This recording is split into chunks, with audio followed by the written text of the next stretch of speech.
The Peavey 6505 Mini 20 watt all valve or tube head. It's fairly affordable. I mean, it's just €479 here in Europe. Is this a great amp? Or isn't it?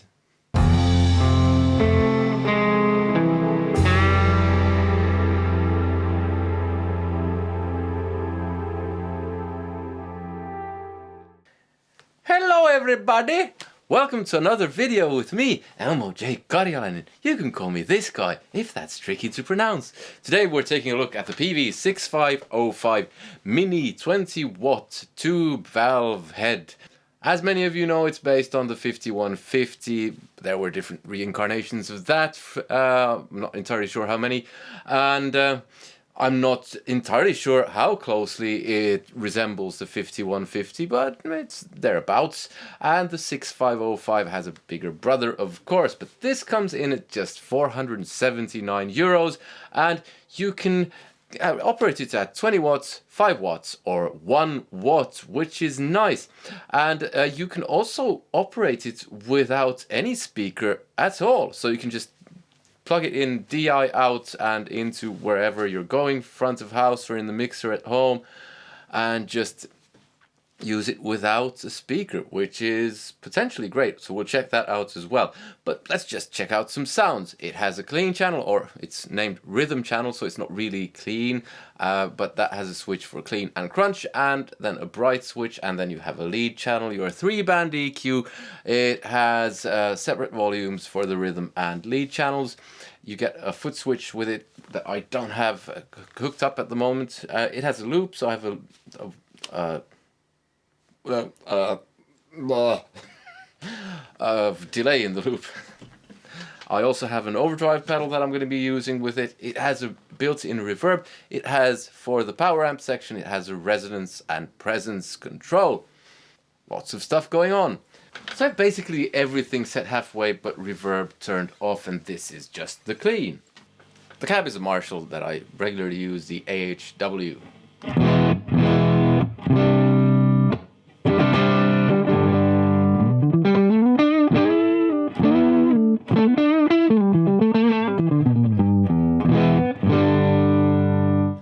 Okay, so even at fairly low or kind of on the clean channel and just gain halfway, it's breaking up quite a bit.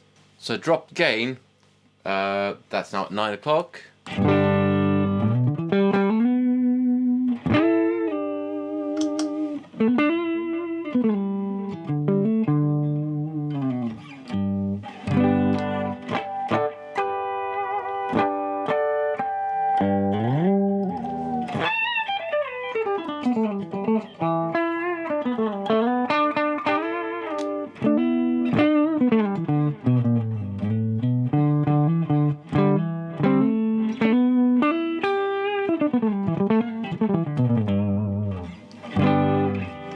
Let's add a bit of volume.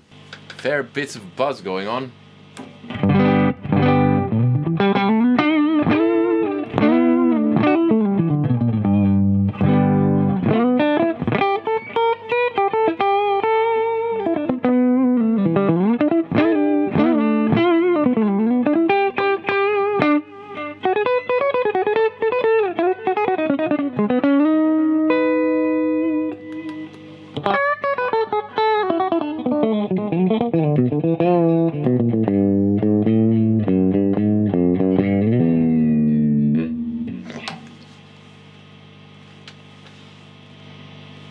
It's now on full.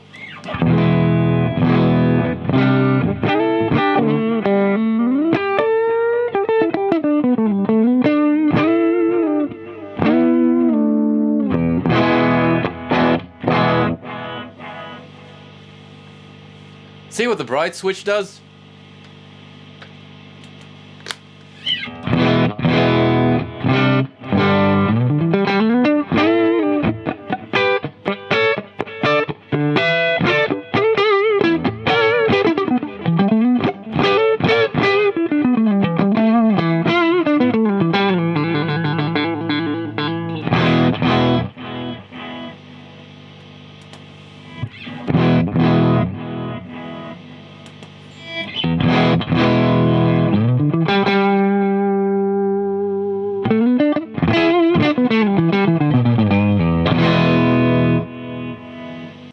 let's add bits of crunch to the rhythm channel.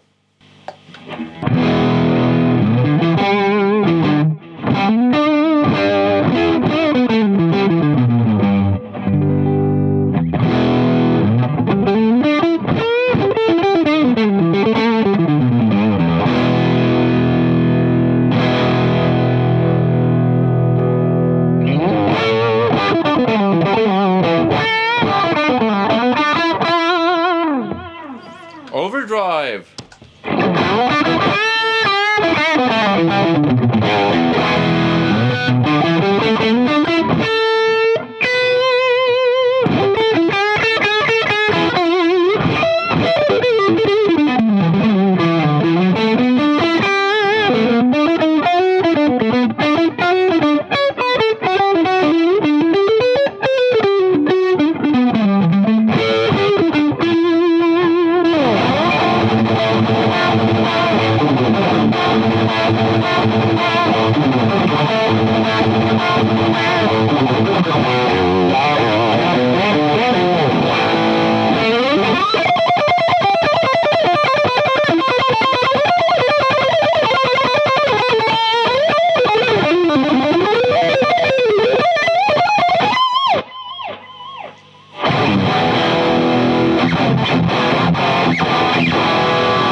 Holy that sounds good.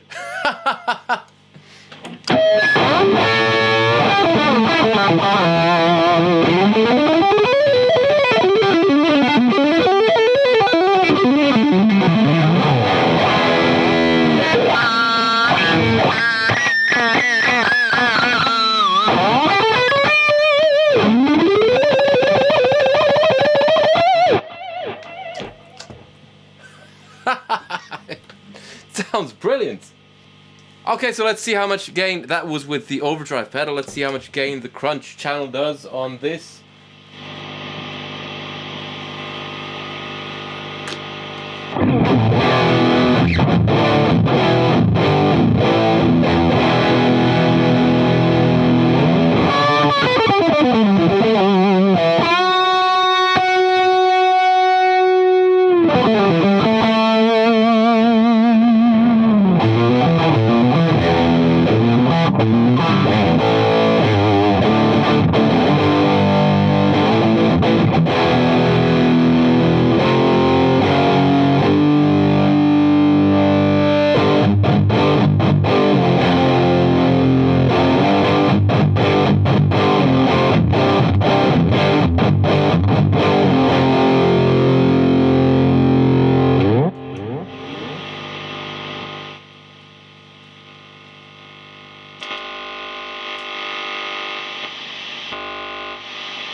Ha! Seems to have an issue with the inputs. Here's the lead channel gain halfway.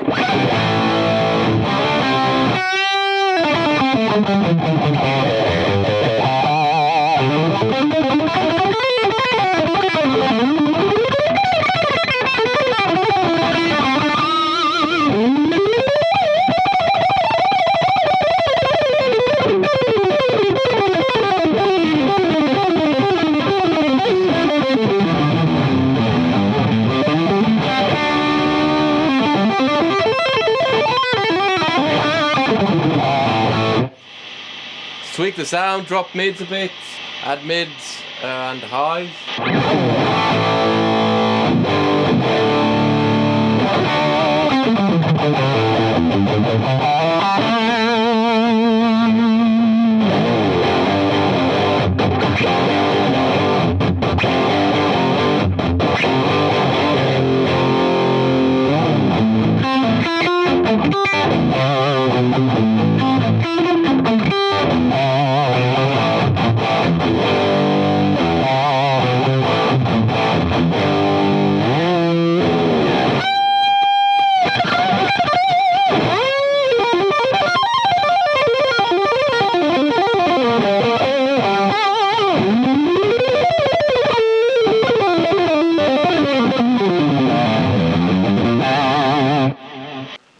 Okay, so I thought I'd change guitars because, yeah, humbucker.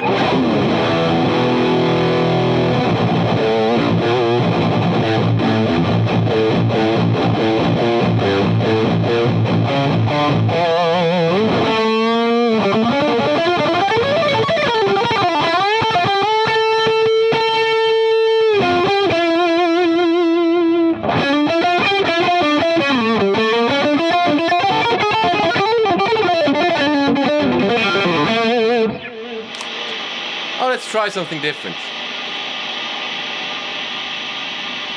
Scoop it a bit, so less mid.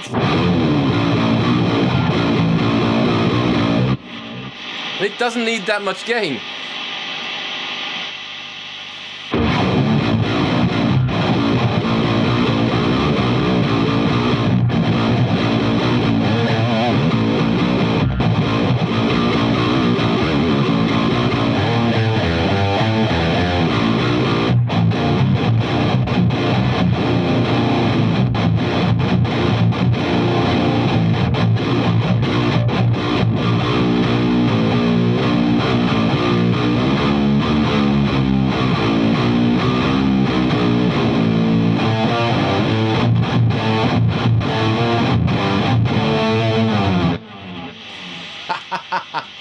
Everything back halfway.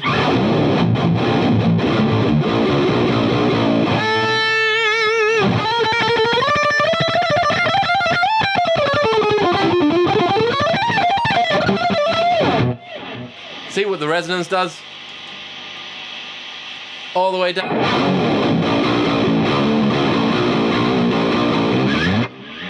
All the way up.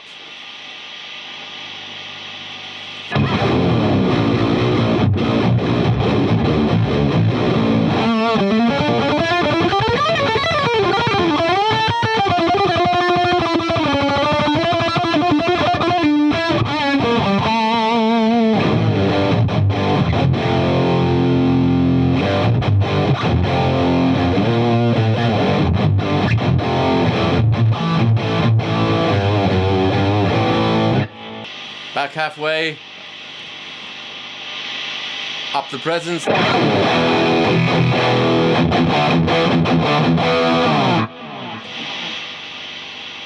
drop the presence,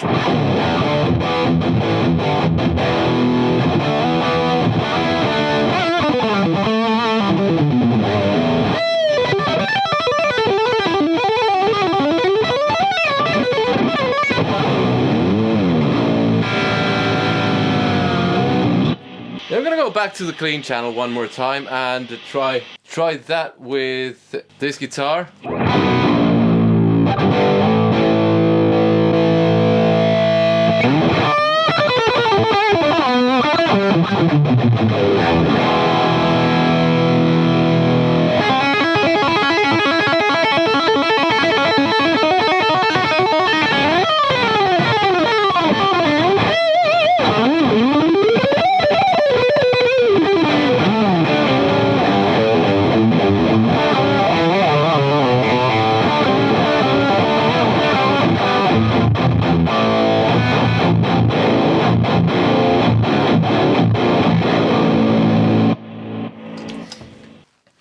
This thing sounds absolutely brilliant, apart from the faulty input jack, which I don't know what that's about.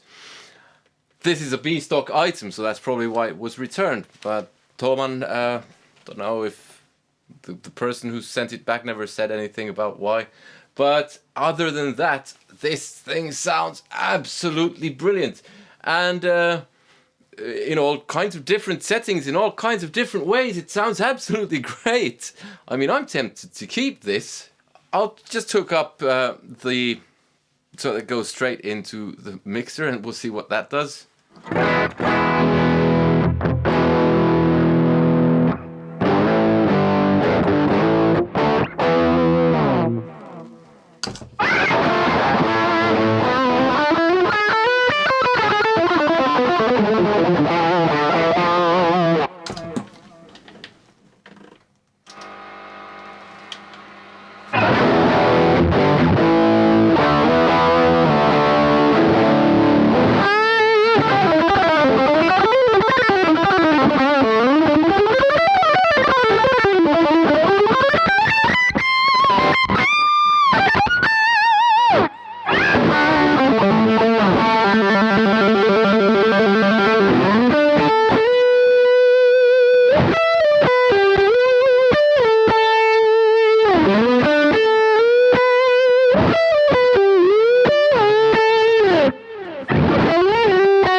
Okay, that was enough for me. The speaker emulated out is okay. I mean, it's not as terrible as I was fearing it might be. It was decent. You could use this at home to make demos and all sorts of stuff, and then take it along to band practice or recording or a gig. It's great. It's absolutely brilliant sounding. I didn't try the 1 watt mode, but if it's 1 watt, you could practice with this at home and not annoy your neighbors if you have a cab of some sort, of course. Or you could just use headphones. The overall sound of this, regardless of if it's clean, if it's crunch, or if it's the lead channel, was great. And with the overdrive pedal, regardless of guitar, I thought it sounded absolutely brilliant. And the controls, I mean, all kinds of settings sounded musical. Okay, resonance up on full was a bit muddy and it was a bit thin with resonance all the way down, but hey, yeah, if you're on the market for an amp that is high gain and affordable, this is definitely something to look at. But I mean, I was expecting a high gain monster that might be shrill, and I was pleasantly surprised it was not. You know, the kind of chainsaw buzzy thing. It was very musical. But what really kind of makes me love this amp is it does a nice, really kind of vintagey thing as well, and everything in between, and even a clean, and yeah, there is not a terrible amount of headroom there, but I mean, I come from my favorite plexis, so I'm used to that. It's not crazy loud, but it's loud enough, I would assume, for most things. Yeah, I mean, at 479 euros, which would be roughly $500, slightly over that, you could just give it a chance, and if it's not loud enough for your band, you can easily sell it on, especially if you find it second-hand, or if you find a B-stock bargain like I did. This was B-stock, that's probably why the input isn't working as it should, so I'll send it back and have that fixed, and maybe even keep it if I need high gain tones in the studio, which I might, you never know. Yeah, definitely a very good amp. So if you want to watch more of my amp reviews, there's a playlist here somewhere, and click like if you like the video, click dislike if you disliked it, subscribe if you haven't already, hit that bell notification thing, comment, let me know what you thought. Have you tried this, or the 5150, or the EVH thing? I mean, there are loads of variations on this now. And join me on Patreon. You get all of my music, and you get a bunch of exclusives, and you can take it all for free if you don't like it, or even if you like it, you can take it for free. So I hope to see you on Patreon, and I hope to see you here for another video. Take care. Goodbye.